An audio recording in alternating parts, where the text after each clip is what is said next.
400 قرآن دے نسخے برگرام بے سوتے امریکی فوجیاں جلائے، اجے تو 150 بچہ مریا، 400 قرآن دے نسخے جلے، پاکستان نے خبر بھی اتنی ساری کسی نہیں لائی، پورا میڈیا کھڑا ہوا ہے جی بچے مر گئے۔ تو میں نے کہا قرآن جب جلے اس وقت کیا ہوا؟ کوئی بات نہیں کرنی حضور کی عزت پر، قوم کو بھی ڈرا کے رکھنا ہے، حضور کی عزت پر بات کرو، پھر سب کی عزتیں بچ جائیں گی۔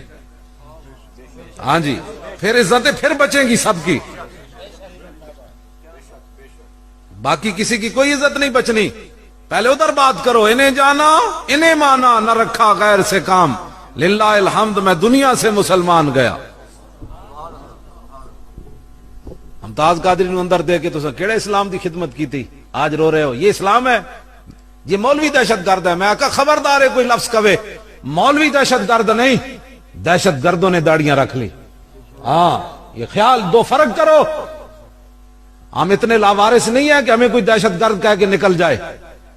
جنہوں نے دہشت گردی کی ان کو پکڑو، ان کو پھر تلاش کرو۔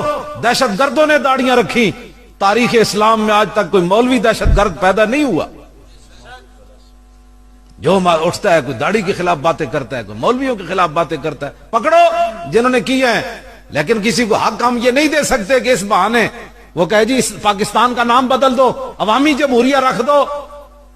تمہارے باپ نے پاکستان بنایا، پاکستان جنہوں نے بنایا اس کا نام یہی رہے گا قیامت تک، اسلامی جمہوریہ۔ عوامی جمہوریہ یہ نہیں ہو سکتا، عوامی جمہوریہ چین ہو سکتا ہے، روس ہو سکتا ہے، جناب یورپ کے اندر ملک ہو سکتے ہیں، یہاں محمد عربی کے غلاموں نے خون دیا، یہ قیامت تک اسلامی جمہوریہ ہی رہے گا۔ باتیں کرتے ہیں تو ساتھ اسلام نے دتا کہ ساڑھے فقیرہ نے پاکستان بنایا۔ پیر جماعت علی شاہ صاحب نال کھڑے ہوئے قائد اعظم دے، محدث کچوچوی نال کھڑے ہوئے، سید نعیم الدین مراد آبادی نال کھڑے ہوئے، بڑے بڑے ساڑھے فقیر نال کھڑے ہوئے، ایویں تھوڑا پاکستان بن گیا۔ پھر پاکستان عاشقان مصطفیٰ نے بنایا۔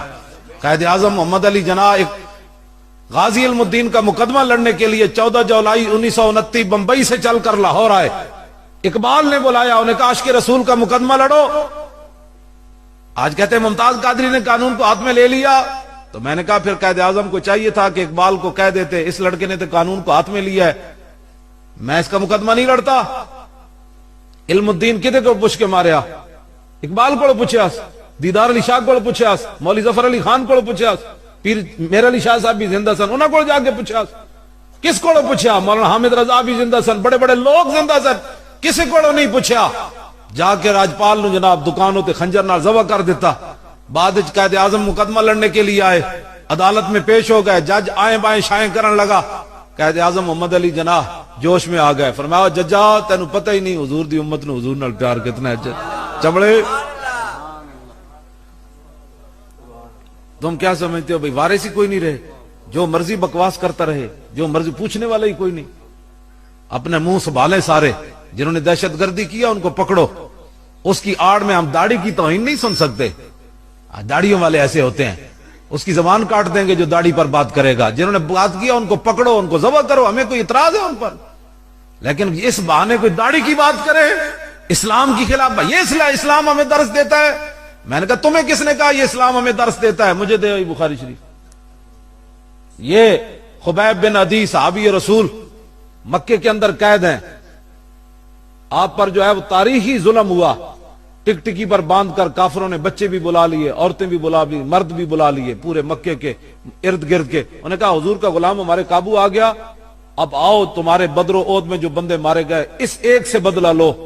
صحابی رسول کو جناب ہر چیز کاٹ دی گئی، جسم کا ایک ایک ٹکڑا انہوں نے کر دیا۔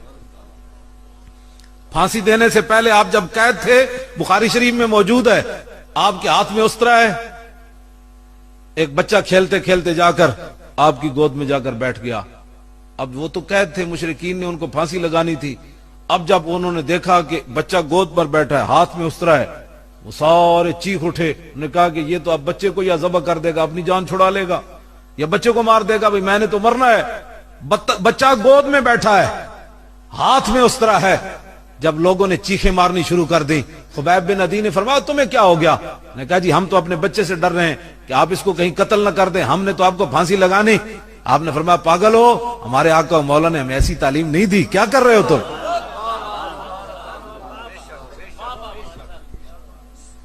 میں نے بخاری اس لیے ساتھ رکھی ہے.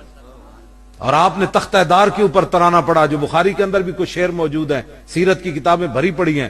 لقد جمع الاحزاب حولی وَلَبُّوا قبائلهم واستجمعوا كل مجمعی وكلهم مبدل العداوت جاہد علی لأنی فی وساکم بمدیعی وقد جمعوا ابناءهم ونساءهم وقربت من جزء طویل ممنعی فلست بمبدل للعدو تخشعا ولا جزعا انی الی اللہ مرجعی فقد بدعوا لحمی وقد یاسمت میں. یا اللہ انہاں تو میرا گوشت بھی کٹ دیتا, زندہ رہن دی امید بھی مک گئی, لیکن فلست بالی حین اقتل مسلما علی ای جنب کان للہ مسرعی. آپ نے تختہ دار اتے ترانہ پڑھیا, فرمایا کافروں میرا جسم کاٹ کر تم کیا محسوس کر رہے ہو کہ ہم نے اس کو برباد کر دیا؟ مجھے اس بات کی کوئی پرواہ نہیں, اس لیے کہ میں دنیا سے حضور کا غلام جا رہا ہوں. وَذَلِكَ فِي ذَاتِ الْإِلَٰهِ وَإِن يَشَاء يُبَارِكْ عَلَىٰ صَالِ شِلْوٍ مُمَزَّعٍ.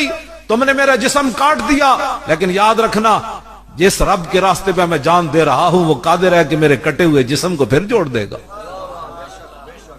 آپ نے تختہ دار کے اوپر یہ ترانہ پڑھا اور گود میں بیٹھے ہوئے بچے کو ان کے سپرد کر دیا. فرمایا نہیں ہمیں تو یہ تعلیم ہی نہیں دے گئی. آپ کیا بچے کو میں مار کر اپنی جان بچاؤں گا؟ لے جاؤ اس بچے کو. اسلام پڑھا نہیں ہے تو پھر اسلام پڑھو. ہر بندہ اٹھ کر اسلام اس بات کا درس دیتا ہے. میں نے کہا اسلام اس بات کا درس نہیں دیتا, لیکن اسلام بغیرتی کا درس بھی نہیں دیتا, یہ بھی یاد رکھنا. امن کا درس ضرور دیتا ہے, لیکن ناموس رسالت کے مقابلے میں امن کا درس نہیں دیتا. آپ کو کس نے کہا کہ ناموس رسالت پر کوئی بات کرے پھر اسلام امن کا درس دیتا ہے؟ فتح مکہ کے موقع پر